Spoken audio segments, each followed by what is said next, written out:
শীতকাল মানেই তো ফুলকপির ছড়াছড়ি। ব্রেকফাস্ট থেকে ডিনার সবেতেই ফুলকপি, আর তাতে যদি খানিক ফিউশন হয় তাহলে তো কোনো কথাই নেই।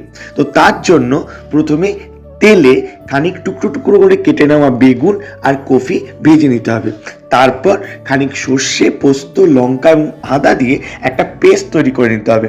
তারপর তেলে খানিক কালো জিরা ফোড়ন, লঙ্কা দিয়ে পেস্টটাকে দিয়ে ভালো করে নাড়াচাড়া করতে হবে। তার মধ্যে নুন, চিনি এবং হলুদ স্বাদ মতো দিতে হবে। নাড়তে নাড়তে যখন তেল ছেড়ে আসবে তখন প্রথমে কফি, তারপর বেগুনটাকে দিয়ে আবারও ভালো করে নাড়তে হবে।